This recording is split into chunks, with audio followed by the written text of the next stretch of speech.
Hello mga boss, this is Boss Rod, and for today's video, pag-uusapan natin, what are the signs that AI is making you dumber? Okay? So ano ba hinihintay natin? Let's get started. So ano nga ba yung mga signs? So nilista ko na dito yung top 4 signs ko na pagka meron kayong signs na mga ganito, maging aware na kayo na possibly mas malaki yung chance na maging lazy or stupid kayo. So the first one is you can solve problems on your own. So parang ang nangyayari lang dito mga boss is every time na meron ka kailangang i-solve, no? So, kailangan mo ng AI, lagi mo i-search kasi nga hindi mo siya alam. So, you don't have any knowledge, no? To solve the problem on your own. So, that's a very scary thing, mga boss, no? Parang empty shell, na tipong you can't do anything, no? Parang, kumbaga, pagka nawala na yung isang tool sa'yo, wala na.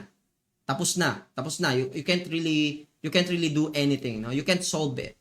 No? Parang, for example, no? Basic analogy, no? So, isang tao na hindi marunong sa math, and then meron siyang calculator. So, ngayon, nakakapag-solve siya, no? Nakakapag-add siya, okay, addition times multiplication, and so on, no? Na may calculator. Pero hindi siya marunong sa math. Hindi niya alam yung addition, hindi niya alam yung subtraction, and so on and so on. That's the pretty basic analogy, no? Paano kung nasira yung calculator? So, now, you can't really solve the problem, no? So, parang, for example, okay, 2 times 3, you can't really solve it on your own, no? Sabihin natin, 1 divide 2, something like that, no? You can't really solve those things because you don't have the knowledge. And that's the very problematic part of using AI right now. So, second is you don't understand how the code works. So, meaning, dito na nangyayari yung mga nagka-copy and paste na lang tayo ng mga code, no? So, parang, pagka nag-work yung code, no? Yay! Pero pagka hindi nag-work yung code, either sisihin mo na naman, kasi si mama pinag-IT pa ako eh. Ang hirap naman ng IT. So parang ganun na yung magiging reason mo. So yan yung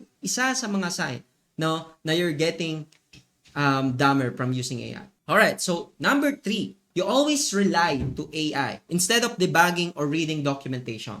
So that's my number 3. So meaning, every time you encounter any error on your code, no, ang gagawin mo is parang i-screenshot mo na agad, i-copy and paste mo na agad sa ChatGPT, Claude, or Gemini, or whatsoever AI out there, no? So parang every time gagawin mo na yun.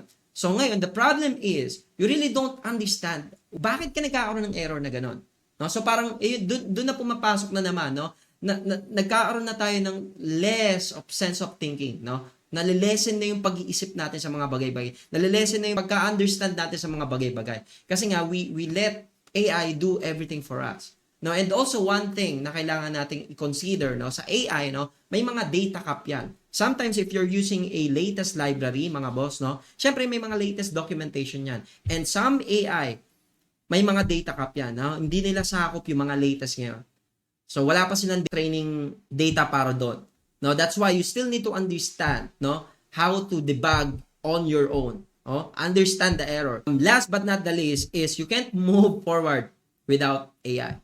So anong gusto kong sabihin dito? So meaning parang AI is your life or bread and butter, no? Na tipong you can't really do anything or you can't really move forward without AI.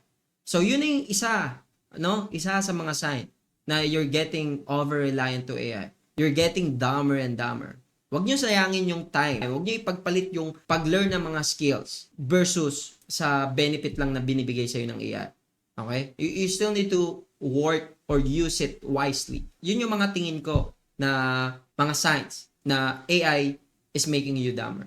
And one last thing, no? Siguro one bonus tip here na people are actually going to give you a reason, no? Okay, ang ginagawa ko naman, Boss Rod, pag nag-AI ako, ang ginagawa ko, nire-review ko yan eh. Ginaganto ko yan. So parang kung anong binibigay sa akin, inaaral ko siya, Boss Rod, nire-review ko siya. So yung iba, nire-review talaga, no? So yung iba naman, inaaral naman talaga. So ngayon, ano yung difference ng pag-review at saka sa pag-aral? Yung pag-aral, ina-understand talaga nila how it works. Yung pag-review, binabasa lang nila. So ano yung problem doon, mga boss? The problem is, mga boss, no, paano mo ma-assure yung ni-review mo na code is tama kung hindi mo naman pala na-aral yan, no? Yun yung problem ng karamihan ngayon, which is it's kinda sad, especially doon sa mga nagsisimula pa lang. Yun lang, mga boss, and sana maging aware kayo na AI is making you dumber.